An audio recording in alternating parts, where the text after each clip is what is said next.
of God for the nations of the world. Evangelist Paringa. Oh,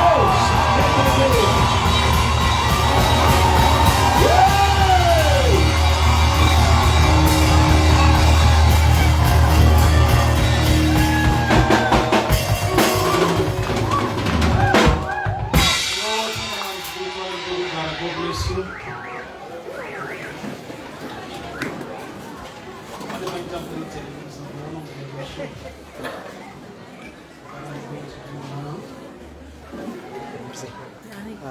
Papa is asking for a towel. Towel. Let me go check. Please,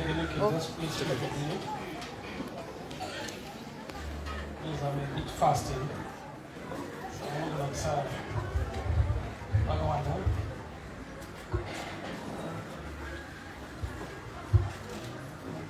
So you want English soon? Okay. Regarding what says so amen. Mwari ndi mwana wakanaka ndofuka kwenguwa dzedu itakwadzisa na tese vanhu vamwari mwari vakitire nyasha zvikuru every man and woman of God in the house. God bless you. Kereke mwari vakitire nyasha zvikuru. Ndichada ndiverenge shoko ramwari kubva kubhuku ya 2 Kings chapter 6. 2 Kings chapter 6 from verse 1.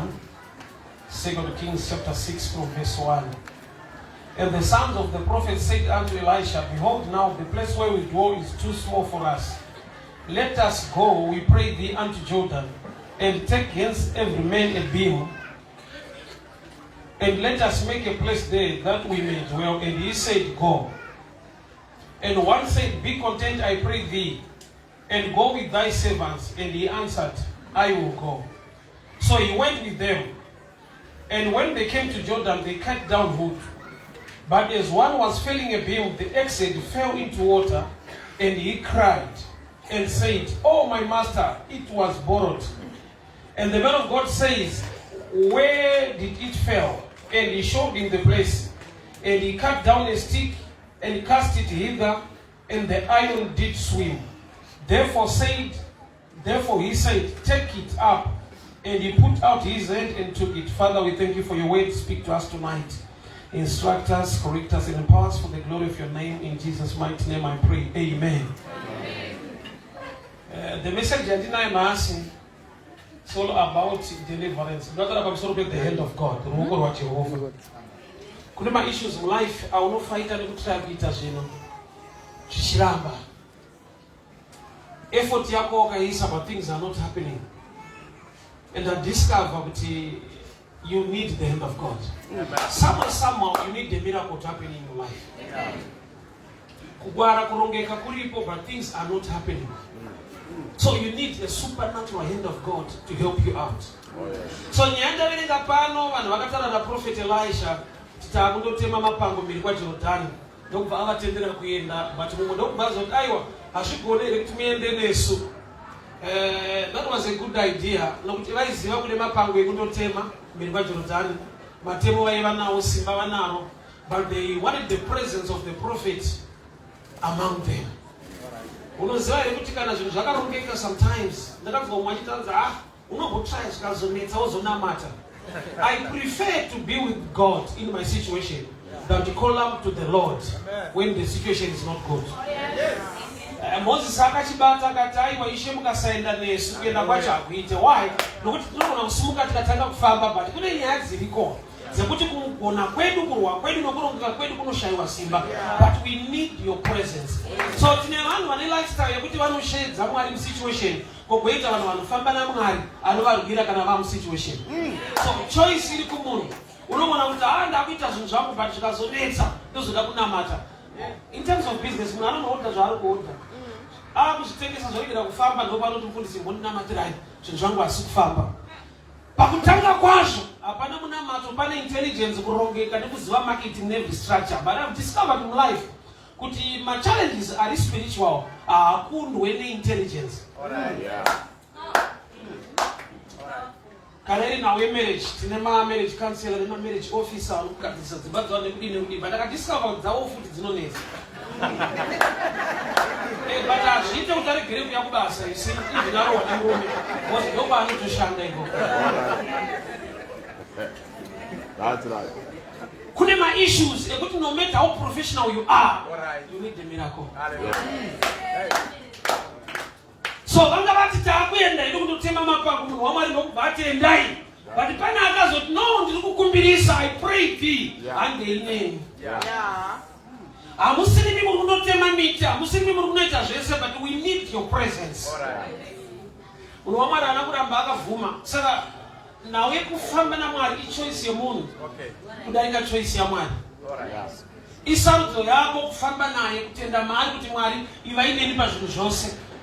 Isarudzo yako kuti kana zvazooma kuti Mwari uyai Mwari pindirai. So Elisha vhuma kuti handei. Variko vari pakati pekutema miti vaiwana simba vanaro. The exit fell. Musoro wedemo wakawira mvura. Haagone kuswima kuenda kundotsvaka kwaenda musoro wedemo. Ende demo racho nyimwe nyaya ndekuti raiva riri kutokwereta futi, riri kutodiwa kwarinodiwa. Rini rake aigona kuti tichatsvaga rimwe pati iri nderekukwereta manje. So chiri kudiwa pano hakusi kurongeka nekugona kwemunhu uyu. Ndosaka apa report kuna prophet the exit is now missing. Kuda kuti munhu ane kuziva kuri maari. Kune malaws ariko gravity and everything kuti kana chatonyura chaenda pasapa pasina, but akaziva kuti the presence yatinayo can make a difference. Dai vanga vari vega hana waichemera, but ari kuzoti tine murume watinai pano ane nyasha dzaMwari, anorepresenta ruoko rwaJehovha rusina kupfupika. So ndokubva kuti kune muprofita musoro wedemo wawira mvura. Haana kuudzwa nevanhu wakadiscover yega. Ndofuka kana uchitema miti the exit ikarasika, the sound changes naye. The head nemupini zvinotema zvakasiyana. Number 2, unogona kuona kuti ndikuisa much effort but things are not happening. Wachinotema ndocharasika but unosara uine something. The devil wakakuataka that way. Unogona kutora nguva usingazive kuti hausisina chaicho chine value. Wakangosara wakabatiswa zvisina value. Pane kutorerwa kwakuti hausiwo usina something. Saka uchiona kuti haana kukutorera hembe, unotopfeka but haucheni. Pakapiwa kuchena unongopfeka chete. Kana iri nhau yekudya unokutorerwa chikafu haushaiwo chekudya, but zvaunodya zvacho unoziva kuti hauzvifariri. Unodyira kuguta kwete kuenjoya. Kurati wakaipa ane chaanogona kubvisa okusinga something. Saka tine vanhu vane kumwe kutaura kuti so long life. Chero ndaguta chikufema kufemereka manje. There is a lifestyle yaanofanira kuona kuti pane chine missing. Hausirova panonzi vari kuda mabasa etu kuna matireya usimuke, but unoziziva kuti kushandira Mwari. Hauna chekunongedzera chawati waita nemakore ese waya hachipo. Saka paurova haupo, but unenge wakafanana nawo zvako. Haudi kuudzirwa ndiwe muprofita upenyu hwako. Uyu murume hakuna akamuudza kuti musoro wedemo warasika. Ndokuti akacheka vamwe vainawo vaunganidza huni dzakawanda. Iye ari kuramba achiusa there are times ekuti aiwa unofanira kungocheka your surrounding. Iwe ndiwo wakaita sei, ingoni makafunda zvakafanana, munotambira yakafanana, nhamo dzangu nhamo unodzawanda kusvika pake. Iye akadiscover ega. Life unorecover kana wagona kudiscover. Nokuti ukasadiscover kuti pane problem, unorarama mucomfort zone iyo iri problem. I've discovered upenyu mazuva ano kuti kune vanhu vane dambudziko zvokuti havatomboziva kuti vane dambudziko. Nokuti wakaipa nezvaakababatisa. Kana ari mwanasikana akabatiswa, kakufarirwa, kakuendeswa out, kakudii haarorwe zvake. Zvokuti kuti umuudze kuti une problem, unonyanga unoseka. Why? Because izvezvo akatochena, but acheneswa nemunhu asiri kuzomuroora. Saka kuti aziva kuti ane problem haaioni because akatocheneswa. Izvozvi foni yaainayo iPhone akatotenderwa nemunhu iyeye. Kuti atoziva kuti une problem anoudzwa nesu kuti nefoni yese une nhamo. Why? Because the devil ane tsika. Anokusiyira mupindi chekubata ushaya. So imodzwa munhu achiti upenyu ndiri kubata so, but upachikudei. Kubata haisi nyaya. Ndamunzwa imwe song indiri kugara mushaka. 47 now. Sapatai kuna tanzi kwa misongo ya hii kwa so. Antu sazo nyara kusekwa. Iwo chihandira mori yako. Ichijira ichikuta. Akanya so complete nyasho. Aisi kuti mori yako ichijira. Kakukuta kanudiyo. Usanyari kusekwa chihandira mori yako ichijira ichikuta. Kuna kuti ikasakuta. Pane nyani. Wakaipani zvati batisa. Zvakuti pakutoda kuti wega umboone misongo yakuona kuti azvisiri izvezvo. Kama TV payakauya ainonge yapandukira black and white. Akusikumukira nayo. Kuda kubatsira vanhu kuti sheti nderedhi maniperwa nguva refu. Improvement haisi rival. Tine zvinhu zvagamuchirwa nevanhu so. Ndo upenyu hwaatoona kuti ndizvo. Ende wakaipa anoda kuti ungotenda izvozvo usaone the other side. Vana vaIsraeri vakambogara muEgypt, Mwari akatovaropafadza varimo, vakararama epati yainzi Goshen. Vari vane mablessings varimo. Sei Mwari akazoda kuti vabude, iye achigona kuvakomborera varimo. Akaziva kuti as long kusiri kwavo. Ukanzi uri senior Roger, problem ndeyekuti panoitiswa mari yemba unoisa yako. So senior wacho aubhadhari. Unotonditsa kuti utima ndokuisa mari kuti uchisa yako futi pamusoro. Unovarairwa sokuti tiri kurodya tese. Kuti uri kurodyesa vamwe uchirodya nawo. Wakaipa anokusiyira kataiwa kakuti senior.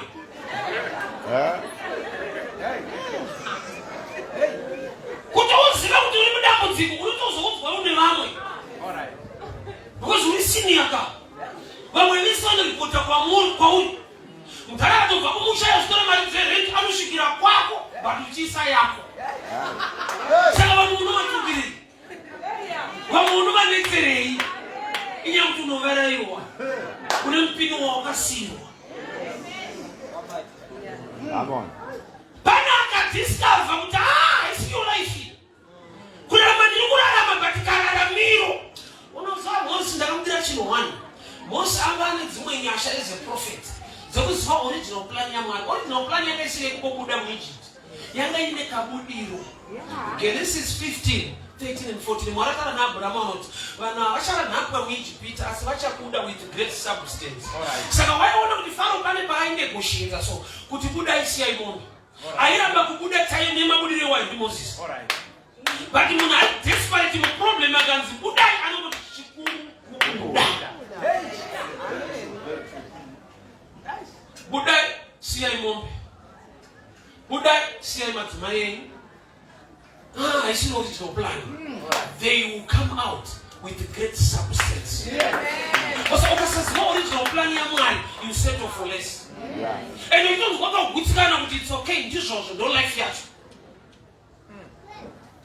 Mukadzi anonzi Rebecca akamborodzwa nemimba yake. Ndokubva anobvunza Mwari, anakwenda kuclinic, anakwenda kulabor, akabvunza Mwari, akadiscover kuti mamanzi anokwana. Iyi haisi labor pain, itori pain yeproblem. Why? Because wakaipada utora advantage yekuti kana une nhumbu unoita pain. But unofanira kumbocalculate mamanzi uone kuti pain ndo chaiyo iri kubata mwana kana pain ndeyekuti anogona kutoshaika mwana wacho. Zvinhu zvakaoma hatisi kuramba but maomere zvako hausimbonyumawo iro zvako zvakanyanya izvo.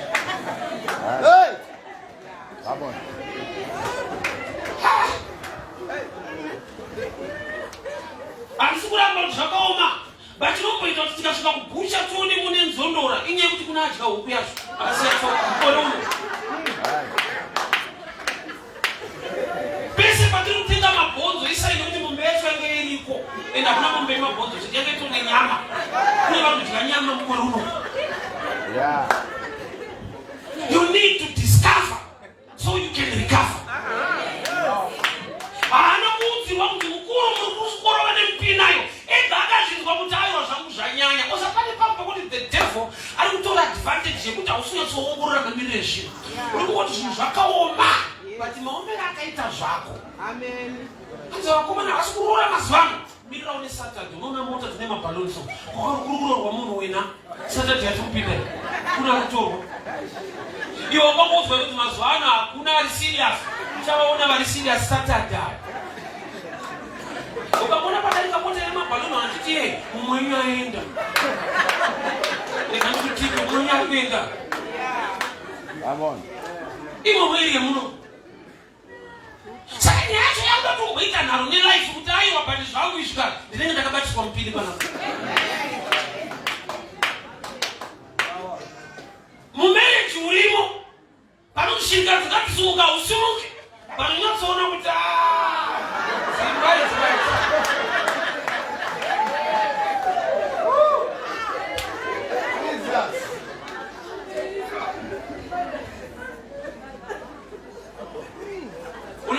Simu yurimo. Unesha discover. Ndakabati kwa mpini. Chinotema chacha. Chinotema chino represent a purpose. Alright. Sema vakumba kuti kutene miti. Kwete kurova danda. Tinenga takabva nechinangwa chatakainga.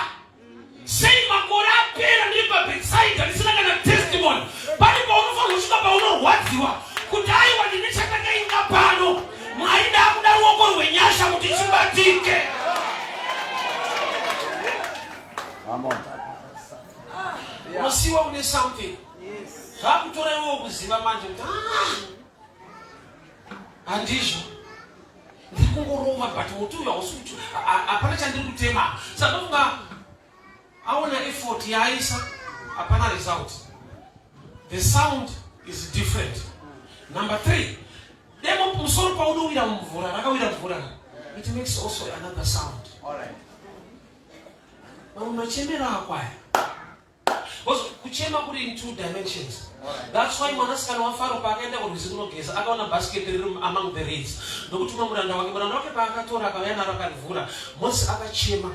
Kuchema kwa Mose kwaita kuti adzikane rudzi. Paakachema zvanzi uyu mwana wemuHebheru. Nekuchema because akataura kacheche kadika kana kumbonzonere wabva kupi. Machemero kune machemero anzwa kuti anoziva Mwari uyu but zvatooma ine mwana wacho hazivani. Identity yemunhu, level of maturity yemunhu pakuchema zvinotooneka. Chauzotooneka sei ngekuti chema imine tariro because wamaonochema tariro unotarira hapana. Saka munhu atoda advice mukuchema kuti pakuti wakatarirwa pakuchema. All right. So demo rakawira mvura. Law iripo ndeyekuti kana ratonyura nekuda kweweight harisadzoki. Yeah. Hakuna anogona kuenda pasi akandoritora. Yeah. But akasvika paakati Mwari ndinomuziva. Yeah. Malaws enature ariko. Yeah. Ekuti kana uri dofo uromba unokoenda but law yeshoko inoti anosimudza marombo kubva mugurumba. Tinayo law yandinoziva kuti kana wanonamata iye akatendeka haakusiye wakadaro. Vanhu ndovakakunyudza but ndaona waflota palevel isingawanikwe type yako nokuti uchapagadzikwa nenyasha. I can't understand that we get in Timo. Well, vanhu vanoona vachirespecta nokudii.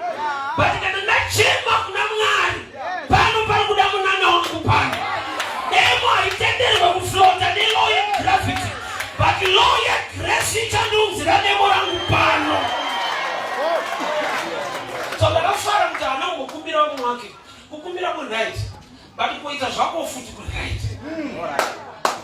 Hana kuti hai ndineshauka pedza uzondipawo nditembo because unorohwa netime. Yekuita unoita but time haizokutendera kuita zvinhu zvinhu. Saka tinaropafadze waya wachembera nezvinhu zvisingazoitiki. Even uchida hazviiti because mazinonosisira. Tipo unogona kuita but unonga kutongoshishinha hapana zvekuita. Unokafadze yanonoka. Nakukumbira vamwe. Just like Elijah. PaMount Carmel. Akati kuna mambo. Endai nokuti mvura yakuuya kuna mambo ako. Mambo ndo vane chariot. Vane mabhiza. Ndo vakapiwa warning kuti kasikai kuenda munonaiwa. Nemunhu asiri kuti ndikumbira lift. Akati Mwari kana mambo ndipa nyasha dzekutendera kuti mvura inaye. Ndakuda simba rinodarika kurama chingobhega vanhu. Bible vanoti mambo asimuka, the spirit of the Lord came upon him. Pamwe pacho ita mutsimba naJehovha kukumbira vanhu kusvika paunoneta. Woti Mwari kova makaitira ndaanani ndiri pano. Ndakuda unyasha dzekudarika vanhu kwete kuramba tichichemera vanhu. But ndichiprofita nesimba renyu. Ndapedza kuprofita ndokumbira vacho vasina nyasha sedzavo. Life inotomboda musimba nenharo zvekutodaro. Uti waita minana nyasha dzaburuka wozoenda kuvanhu vaitirwa munana kuti dai mandionawo. Akati Mwari uyu ane mabhiza ake, some they trust in chariots and horses, but I trust in your power. But no matter the power of the Lord came upon him. Akamanya kudarika mabhiza. Kureda akakumbira chariot aigona kutakurwa, but ailimita dzimwe nyasha dzinofana kuuya mulife make. Pamupacho this kind of prophet ndaimira kuti aisa Mwari pakona pakuita zvinhu zvake. Pavaitomirira mvura, pavaimirira moto, vakatanga atutira mvura pahundi. Iwo unozoti mvura inodzima moto, but akati moto waJehovha ngausiyane newevanhu. Ndakuda kuti ukatouya nemvura yacho inotodyiwa futi nemoto iwoyo. Church ndinzwe. Akataura nemunhu wamwari ndokubva amubvunza. So there are times yekuti mamwe questions ausingadi ndo anokulida kuzvinhu kuti zvidiscoverike musha. Ndakazvidiscover kuchipatara. Chiremba munhu akafunda kwazvo, but ukaenda kuti ane zvaanokubvunza iye ariye akadzidzona iweyo. Ndakatonzwa achibvunza gogo vangu pawakaenda achibva mudoko. Akabvunza kuti makadyei nezuro. Kuti ati handifani kuprofita zvamakadya. Iyi knowledge iri pasurface, haidi degree. Ndimuri kuziva. Wazvidunguma minamo ansi amichandipa chaita kuti mukasike kurapika. Why? Because nyaya kuti mudungudungu rakakura rine machallenges akawanda. Mune liver, mune kidney, but kana ndakutangira pakuti makadyei vakangoti beans ndozakufufutirwa. Haunonoke kupora. Mamwe maquestions asani akaita kuti nyaya yako igadzirike.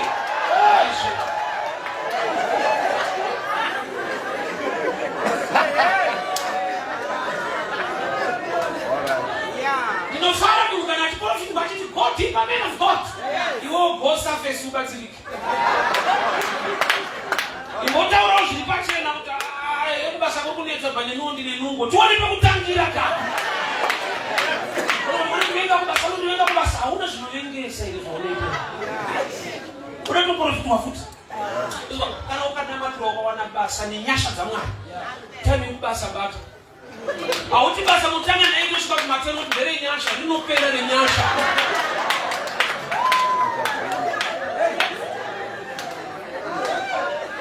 Elisha abvunza rawira nechepapi, point of entrance.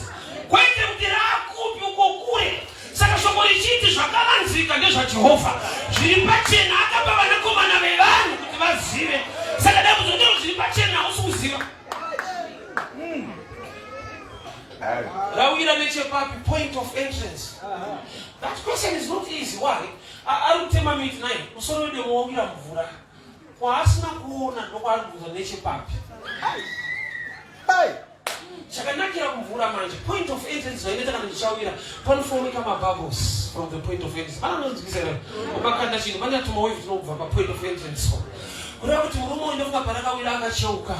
Ndokubva understand kuti pane wave hapasiripo, but pabva wave ndipo. Unozoona kuti sometimes challenge yako wakamaka munhu asiriye.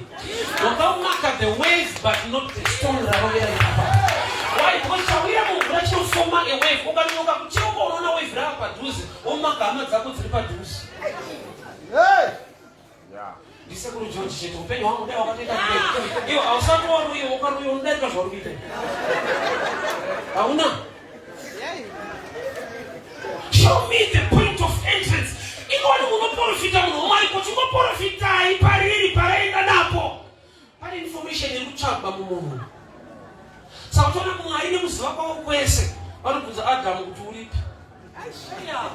All knowing God. Vanoona pese vanobvunza munhu kuti uripi. Mubvunzo waJehovha usi mubvunzo. Nokuti Mwari anotoziva zvese. Ikulu irikupiwa Adamu kuti hausisiko kwataionana. Kuspiritual realm kwataiona semunhu anoteerera Mwari hauko. So you are now missing in the spiritual. Saka ini ndi Mwari the spirit God. Zvekuti kwawaenda kurealm kunotsvagwa munhu hakuonekwe munhu. Tine vanhu vari kutsvagwa naMwari vari muchechi. Vari kuopereta munyama. Iye Mwari ari mweya. Unotonzi Mwari utodai munhu ana mata iye achitopinda kana makore akawanda. Why? You are missing in the realm where God operates. Show me rawira nechepapi. Ndokubva anongedzera munhu waMwari anokuita prayer akatyora bazi remuti just say a piece of stick. Ndokubva akanda pa point of entrance. This is Jordan River Rwizi. Kwete dish Rwizi runoflowa. Which means the stick payakakandwa it begins to flow away. And harisi kuenda kwaenda chiri kutsvakwa. Formula za Jehovah dzinokutamisa saka usingagona kushanda nadzo. But dzinoita hadzishandi, dzinoita zvekuita the opposite way. Chiri kutsvagwa chaenda down this way. But chakandwa kuti chiunze chaenda pasi chiri kuignore kwazvaenda chienda the other side.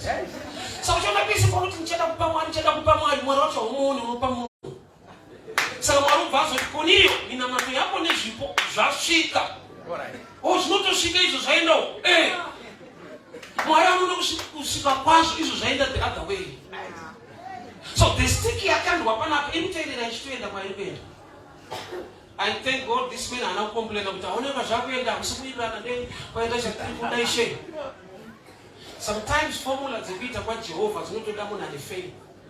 Because with the common sense, the stick is going the wrong way. You will never recover. Chimuti chakatanga kuenda wrong direction.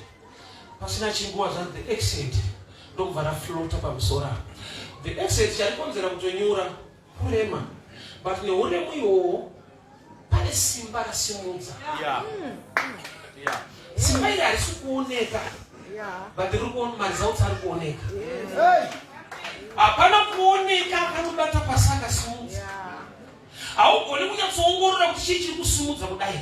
Asi Bhaibheri rinokurati musoro wedemo ndobva watanga kupamama kuflota pamusoro pemvura. Pasina chiri kuoneka. Demo rakabva pasi. And chandinoziva paflow yemvura zvichida pane mavhu, pane mati, pane madhaka, pane huswa, pane zviripo. But kune rimwe simba riri beyond simba rinonzi gravity. Simba renyudza demo ranga riri present rakashamisika kuti uyu arikusimuka sei. Ndo zvinoita Mwari kana abata life yako. Pane vanofanirwa kuzudza musoro kuti hakuna zvakadaro. Because munhu akafoira takadzidza naye. Hakuna zvakadaro, haana kurongeka, haana kuchenjera. Imba iyi ari kuivaka sei. Tinoshanda tese tinotambira yakafanana. But motikari nestand zvaitika sei. Simba isingaoneke. Somebody's out to life. Vanhu ngavashaye kuti zvabva nekupi. Vanhu changopupura kuti zvaitwa nenyasha. Nokuti kudenga kuna Mwari. The exit began to float. Harina kureducwa weight kuti rigone kuflota. Ndopanorira Mwari manje. Neuremu hwaro pakatanga kuflota. Zvinoita kuti rinyure zvichiripo. But kune simba rine nharo. Havana kubvisa weight yemusoro wedemo. Weight iripo. But nyasha dzakaita kuti iflote. I want to go a little bit further. Luke chapter 3 verse 9. Bible not John achitaura ari kuJordan River. Anoti razouya demo achitaura Jesu rinotema kubva kumidzi. So this exit is a shadow picture of Christ. Okay. Say Elisha achikora bazi remuti akakanda pamusoro pemvura. Elijah and John the Baptist in one family. Yes. So the Bible says John came in the spirit of Elijah. Yes. And Elisha is the double portion of the spirit of Elijah. Yeah. So these three guys, they represent one family and one anointing. Yeah. So uchiona kuti uyu paakachikora bazi remuti akakanda pamusoro ari kuprofita zvichaitwa naJohani kumba kwawo kuti pane achauya ada kuzoenda pamuti anoti Jesu. But asati aenda pamuti anotanga apinda mumvura obhabhatidzwa. Obhabhatidzwa. So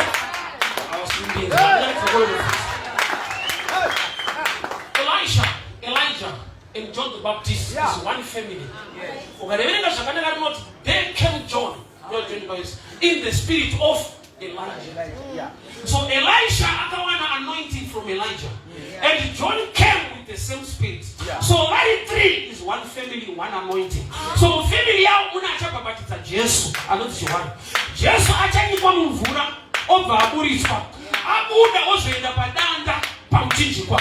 Saka demo panawira mumvura.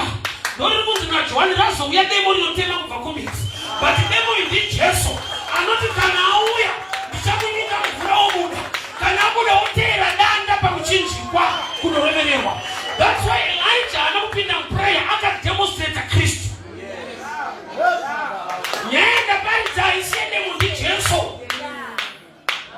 Ndoya kuenda kumidzi kwenyaya nokuti vazhinji vaitema mapazi pamusoro.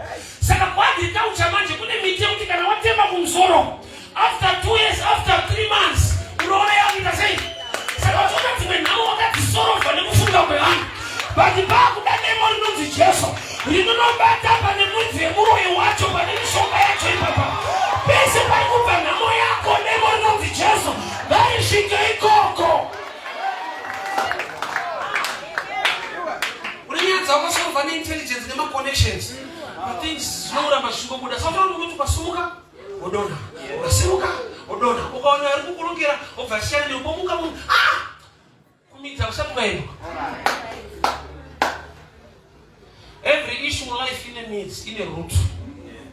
Ukaziva the root of the problem, ndopa unowana permanent solution. Zvakanaka zvautira kuita zvokutooneka une futi yakanaka une zvaungedza kuita, but sei usingagamuchirike. Pane munhu inokusagamuchirwa. Kwete uri pauri, but une paunobva uchisvikoshanya pauri kuti usagamuchirwe.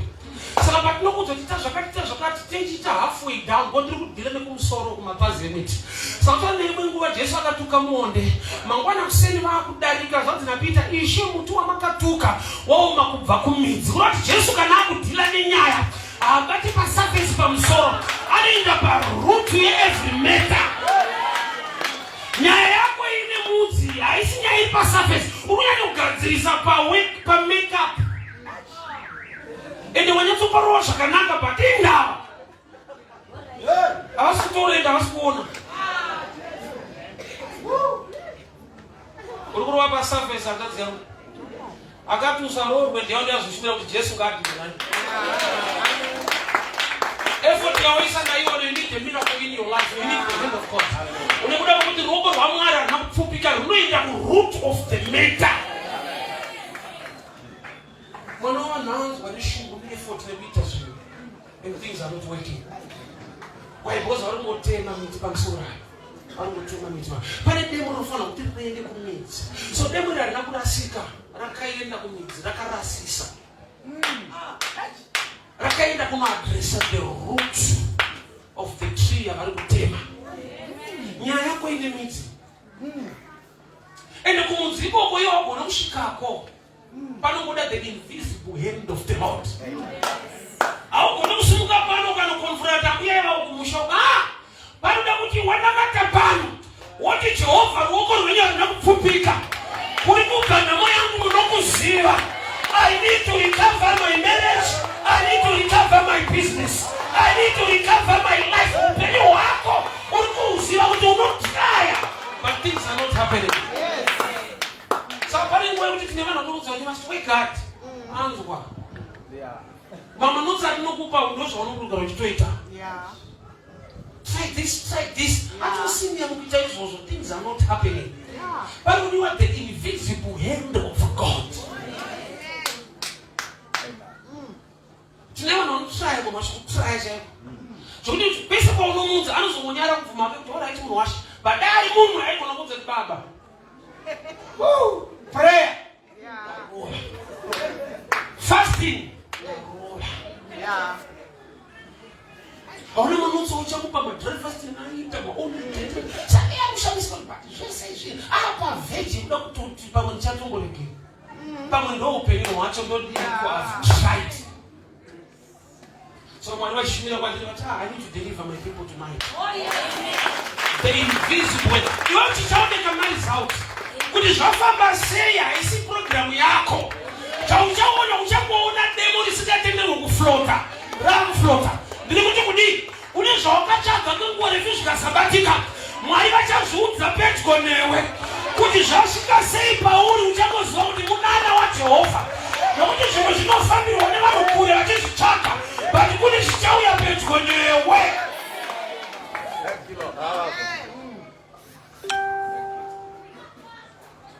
Kwakabviwa nedemo rawira pasa. Handizoti kwawareba zvakadii. But munhu waMwari akangoudza munhu wake kuti ramba wakamira panapa tite zvatirikuita. Saka ndokubva aona demo richiflota pamusoro pemvura. Remember, it's a river. Kuflota kunonetsa because the river flows. Chimuti pachakandwa chaenda. But chiri kudiwa hachifanira kubva panzvimbo. Chaunotsvaga chinofanira kubatika. Mutemo womurwizi unoda kuurivhisa. Kuna rimwe demo risikafanira kuedzwa. Marriage yako haifanira kungoenderera ichienda. Ayo basa rako harifanira kungoenderera richienda kwari kuenda. Kana richidzi rako naJehovha ngarimire panzvimbo, ngaribatike muplace imo. Maunofanira kuzviwana close to you. muprofita akati kumunhu demo ndiro rakuflota kneel down and pick the exit. Baba ndozvinokubva akotama akatora demo rake. So the other way to pick your answer is honor. Number 2, worship. Number 3, prayer. Because haugoni kuritora wakamira naye. You have to kneel down to pick this. And asi profeta anokutambidza. Ruoko rwaMwari rune effort yekubvisa chinhu kure. Iwe une effort yekutora chinhu kana chauya by kneeling. That's why mukadzi akabata Jesu akaporeswa in the issue of blood. Vanhu vakawanda vaitobata Jesu. But Jesu akati panandibata, kwete kuti tiri kubatwa nevanhu, panandibata, sumula pese, panandibata, because ndanzwa simba rangu richibuda. Ndoti pane kubata kuno attracta power, nekubata kunongoita association. Kuna akabata zvakameka a difference, zvokuti Jesu akatozva kuti pana pandiri kubatwa but panazobata. Because andibata this time ane mari dzawo dzaatora, ndanzwa simba richibuda mandiri. Oh, no, no, but Jesus ane simba rikasabuda mani. Yes. Say we are about to make difference. Akabata the hem of the garment. Haugoni kubata the hem while he is standing. We initiate to kneel down and take the hem of the garment. Kneeling is a sign of worship, respect, and honor. So Zorata is going to come up as only make it for going to Tabaco. What's good battle, no battle, particularly make it our banner. Bible negative testimony concerning the ministry of Jesus.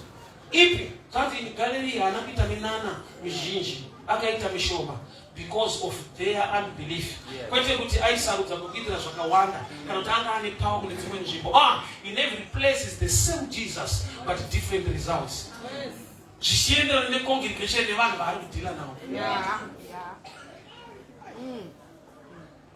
Exit. Inoda kurecover. Because haugoni kuwana mari dzawo dzikawasara nemupini. Iyo makore anga akurwadza, vanhu vakaudzwa kushingirira, which is good.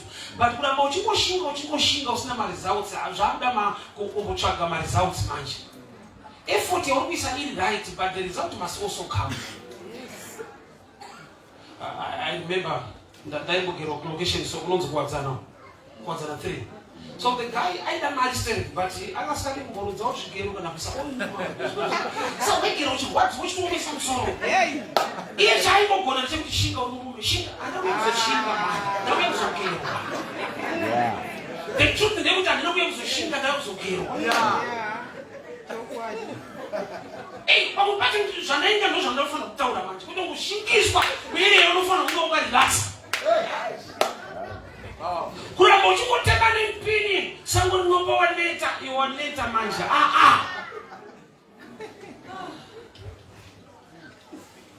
In life that make me sweat. Then my results say which is back in life. Sweating is good. Uchishanda effort yako is right. You need grace.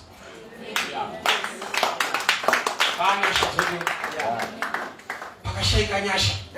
Ndazomwa kuti abatwa mwana mate. Vanenge vachikudira wani. Ndikati kuti havana mate sichako iripuwa.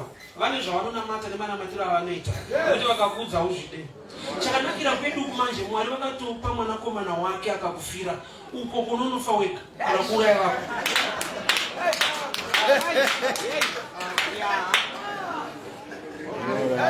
Beta utotambira kuno. Kuno kwakareruka saka chitakura ijokirano nokuti rakareruka. Kumo kwakuna kuchipa.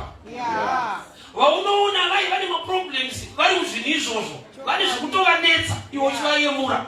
Why? Nokuti ikoko havaitirwe vanoita vega. Hakuna grace. Kune masacrifice. Kwatiri kuno the lamb was slain before the foundations of the world. You know your life very well. Uneyaza unatsaona kuti pane chakarasika. Tamboshingisana nevamwe tikambonza kuti zvinoita it's a matter of time. Time yacho isingakwana yakaita sei. Osa vana veIsraeri vakabuda kuIjipti yes. But pane pavakatenderera pagomo reHorebhi kusvika Mwari akati vanhu vakatenderera nguva zhinji pana bhozi kutenderera hakusi kumira kufamba. Vanhu musina kwamuri kuenda. Saka ndiri kodhimoni rekuti panenge pachitoshandwa chekushandira chenhu isikaoneki. Vaitenderera. Svika Mwari akati aiwa movement ndaiona but haina kwairi kuenda kai. Destination iCanaan. Kutenderera kumuno kwani kuramba muchitenderera one place. Life inobodaro ufunge kuti zvaurikuita zvese izvi uchingori pa one place. Saka kuda the hand of God that is invisible. Zvokuti wegonosvika pakuona kuti uyu atomwari ndega ndakamuzitry but izvi mwari. Faro aimbotaurwa naye achioma musoro.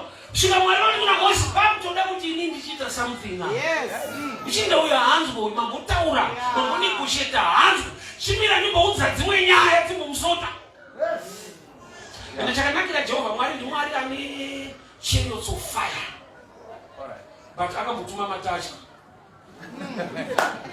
Zvekuti uri munhu unoonzwa kuti hazvina mwari mukadzi. Kosvetuka so achitokonzeresa. Vaitoziva zati ndiJehovha weda kusvetutsa zvinhu izvi. But Faro pamamiracles ese aingochinja magoalposts. Dambudziko rikapera ochinja futi. Svika mwari vakati pakuda game yeropa. Ukaona ropa padoor kwakunofiwa. But yeropa padoor manje inotaridza kuti kwaIsraeri ndo vakatanga kufiwa ndo vakauraya makwai avo. VaIjipita vakaurayirwa vavo but vaIsraeri vakauraya zvavo. Okay. Problem ropa riwanikwe kana mhuka isina kufa. Saka vhangeri ranga rakareruka kumunhu ane makwai 3 or 4 vakadzoraya makwai. Achangobva mukutenga nezvino mufundisa vana kurongeka vadodzora mumashure. Waniro rerako ma. My God. Egypt yakasarenda paissue yeblood, the sacrifice yeKristu. The lamb represents Jesus. Yes. But chinzwa ropa raizorwa padoor, application of the blood. Kuva naro usingaapply hazvishande. Ende order yanga yakanzi when I see mukasaisa ropa padoor mukanamata stereki murimo munofira muprayer. Why? Because condition iri kunzi ndikaona ropa padoor mukarwa present worship mukaita all night prayer mukakangana kuisa ropa padoor pabude munhu zvondiratidza kuti effort yako ndoisa paside ropa raKristu ngaritaure muupenyu hwako nokuti kune dzimwe nyaya dzistubborn dzisingade zvese zvaunoita dzinongoda bla ndauya kuzopa munhu nharo neshungu maererano kuti unenge mupinyu kwamba unounza mari unotagire kutenga chinhu chakangokura urwere rubva wasimuka zvego unozorizena kuti handingarege amai ichifa kumana sei wakaipa wacho aitanga rutangira raramiro yaita ana Gideon kuti kune dhimoni rinouya mako kuti muchisakura rinokusakurisai unodyara musakura moiti wemukowa amareki wouya kune mweya inokusiya kuti unganidza mari yako wana mukana kudii zvichashanda mari sa unenge wakabvutirwa musoro wedemo ukasirwa macontracts maconnections and everything else but chekunongedzera pamacontracts ese nemaconnections ese hachipo zvinotokurwadza newewe unosvika paunoshaya kuti akumana gore ndakabata mari mani apa ndakabata mari apa ndaifanira kuita chinishi mweya iriko inokusiya wakabata something but chisina maresults ungori mupindi weneno unotopasa chikoro maresults maflying colors but life haina kana kala kana one. Zvokukanzifunda wanzwa kani kufunda kwacho watonzwa madegree unawo. The devil akurambidze kupfirwa nekuingenjwa anomirira kumushando abuye munhu usaunyatsona kuti uri murelationship but aparorwe munhu but urimo zvako and unyatsonzwa kuti ndo relationship chaichaiyo. Amen. Akubvutire mpini sara nawo kana funga kurorobharora munhu yakachovha newe mumwe achauya futi achiita the same thing. Toda kuti udiscover life yako manera nhasi hausi mupiniro wakaipa pali paanonyepera kuti mamirire zvinhu baba mungaite sei ndo mamirire zvinhu mamirire zvinhu handisi kuaramba but mamiriro ako muzvinhu ndine kweseni baba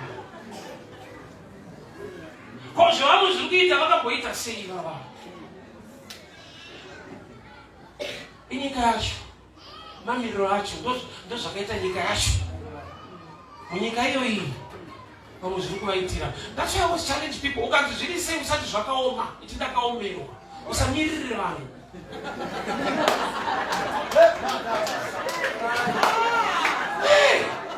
Osa mulife ukanyatsozviisa pakona wega kuti zvangu hazikuita unodai wei kuti zviite. But ukati ndezvemunhu wese unozorora kuti hai situation yedu tese. Ufunge ndikupe tip. Nevane zviri kuita muupenyu vakadiscover kuti havatauri kuti zviri kuita vanongotiwo zvakaoma. But uchivatarisa so kaomerwa ukaonokandai tinokuomerwa ndomurenje robva kudaiso ndomaomerwa tumutsvaka kaona tiri kukweshera kuti ndokukweshera ukatoda uko uri muchipi baba uchikweshera urimo. Why vanenge vakatipa kunzi vasabudise pachena chokwadi chiripo vamwe zviri kuita. Hatisi tese takarasikirwa nemisoro yedemo. Vamwe vari kutema.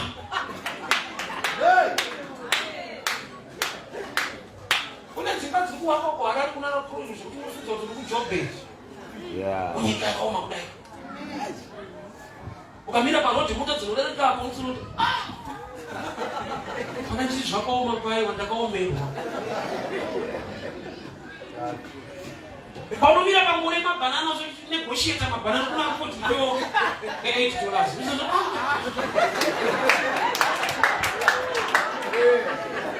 Nyika muno musoro wedemo ndo wandakasara nawo.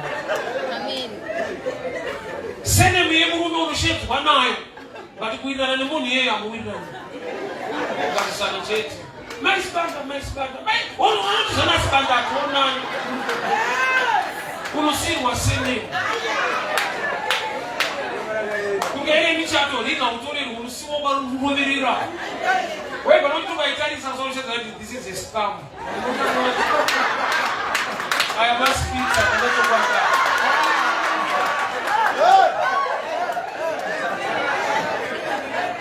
zvakawanda zvatinosiyirwa zvakuda kuti wega unyatsona kuti ndiri munhamo vanhu vari kundiyemura zvavo but zvandakabvira kumba kutemba huni pano so kana ndakungorova danda iri pasina mahuni dzandiri kuunganidza pano ndakuda kuti Mwari vaite nyasha dzavo ndakatisununge ndinamazi. I want us to, you know your life very well. Ramba kuswera wakabatiswa zvisina maresults. Kuitiswa zvavamwe zvichiita no. Iro gore risati harakuda kutonopera ba. Chakanakira Mwari manje unoita zvishamiso. Mwari hatambire mwedzi ka. God is good all the time. All the time God is good. Haana season, haana type kuti dai wabuda nyika yauri ndokuda haina blessing kuya kunyika yakati. Presence yake ikawa pamusoro pelife yako. Demo risingatenderwe. Oza rakaenda muremu musingaonekwe mamwe matemo musoro yedemo. Munowanikwa zvakareruka ndomawanikwa zvinorema zvichiflotauna. Ndodati Mwari akuise mulevel yekuti ukaudza vanhu kuti handina kufunda sezvamakaita vanoti kunyepa. Because chiremu chedu ndecheshasha ndechevanhu vakangwara. But uchangovaudza kuti ndakaitirwa nyasha neruoko rwaMwari. Oza kune kwaunosvitswa nenyasha kwekuti ukatsanangurira vanhu zvauri chaizvo vanoti ada kutishingisa. Hakuna zvakadaro hazviite. Akadai owana izvi achishanda ovakaimbai ari kunyepa mene madhiri anoita Samuel. Iroro ruoko rwaMwari rusingaonekwe nevanhu ngari kutambidze mamwe maresults. Boro tinonamata anonzi zvoshamisa ndotsika yake ende ndo kuzikanwa kwake kuti kana afunga kuti Peter buda mubhoti akangokuti huya panofambika. Chakaita kuti bhoti Peter ave nebhoti kuziva kuti apa afambike. But pane dhera akati Ishe ndakuda kutenderwawo, ndakuda kuoperate muremu isingafambe ordinary man. Ndiri munhu ane nyama pandakuda kumbobreka mamwe malaws. Peter Bible roti wakafamba panofambika. Basingafambi type yako but nyasha zikakuputira panofambika. I want us to pray.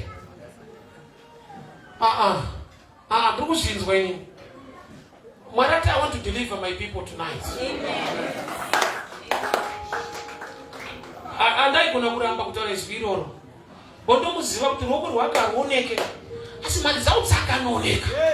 Ndikumbira usumudze maoko. Baba ndiri kunamata manera angu. Ndataura shoko kuvana venyu. Zvavakapfutirwa munoziziva Mwari wangu. Mataura mukati muruda kudzikinura vana venyu baba neruoko rusingaoneke. Muchene batai vana venyu manera angu Mwari wangu.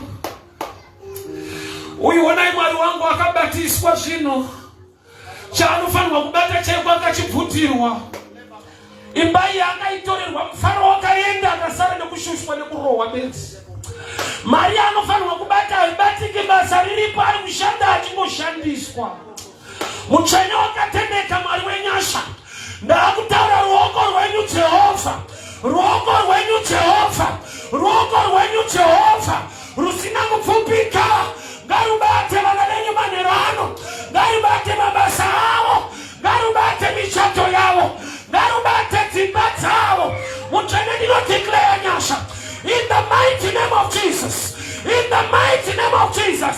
Every demonic power rakavuta marriage. Every demonic power rakavuta stand yaifan wakuvaka.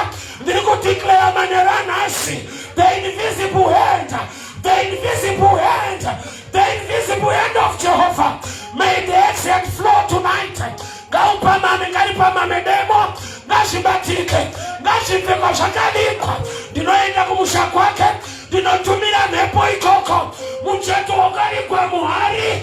Basa rakalikwa muhari. Ndinokudubura hari toto manheru ano. Nezita ra Jesu. Nezita ra Jesu. Nezita ra Jesu. Ndinotumira mhepo manheru ano. Zvakalikwa kumusha kwake. Zvikafushirwa pamharadzano. Zvakadeketerwa kumakuva. Ndinokudubura nenyasha. Ndinotaura ruoko rwaJehovha rusina kupfupika. Demo ngaritoke. Demo ngaritoke. Demo ngaritoke. Demo ngaritoke. Demo ngaritoke. Yakatavoshataka. Mantebaladiasa. Ibashatekema. Mantebarasa. Ikatebalikata. Yeketalando. Yeketalasiata. Ibashate. Malikatayate. Mekatarasa. Yeketalabasa. Ikate. Garitoke demo. Garitoke demo. Garitoke demo. Garitoke demo. Garitoke demo. Nezita ra Jesu. Nezita ra Jesu. Garitoke. Garitoke. Garitoke. Garitoke. Garitoke. Garitoke demo. Garitoke. Chakakwinimirwa. Kumusha kwake. Chakabatwa. Kumusha kwake. Ndataura simba ya Jehova. Garitoke demo. Recover tonight. Recover tonight. Recovery. Recovery. In the name of Jesus. Recover. Recover. By fire, by power. I speak recovery. In the name of Jesus. Garitoke. Garitoke. Garitoke. Garitoke. Garitoke. Garitoke. Fire. In the mighty name of Jesus. Recovery. Recover. Recover. Wayo Shandra Mahara. Wayo Shandri Squad. No Raina Manera. By fire, by power. In the name of Jesus. Recover. Recover. Recover. Recover. Makatabosha. Mentabaladiasa. Recover. Recover. Recover. Recover. Fire. In the name of Jesus. In the name of Jesus. By fire, by power. Ndinotaura kutsoka kwedu. Nyasha ngatikulokete. Kushandiswa. Kakukumi nasi. Kaibatike mari. Basa rake ngari mupata. Nyasha ngatinurwe. Nezita ra Jesu. Makatabosha. Rikatabosataka. Mentabaladiasa. Chakafusirwa. Chakalikwa. Fire. Fire. In the mighty name of Jesus. In the mighty name of Jesus. By fire, by power. In the name of Jesus. Ndinotaura nyasha. Ndinotaura moto. Recover tonight by fire, by power. Recover tonight by fire, by power. Yeketebosha, Rikatalande, Manta Baradiasa. Fire in the name of Jesus. Recover, recover. Chinozi chako, katibatike. Chinozi chako, katibatike. Chinozi chako, katibatike. Nesi itanacheso, nesi itanacheso.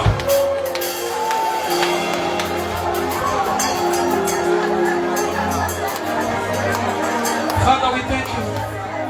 Thank you for delivering your people tonight. Shagani kwa shikabiwa. Hashima TV. Uyano roho ni nyasha zenyuma. Uyu marano ibata ni nyasha zenyuma. Baro ibakatanga zitarake. Kampani yake. Shikani kwa mukatime hani. Bati panike manerano. Zitarake kumakuwa nekumisha. Rakalenge deroji msabatika. Damia zemranda wani manerano. The God of Elisha. May the exit come up. Exit come up. Exit come up. Exit come up. In the name of Jesus. Thank you. Thank you. God bless you. We may be seated. Praise and worship. You can come up front. I want us to give unto the Lord.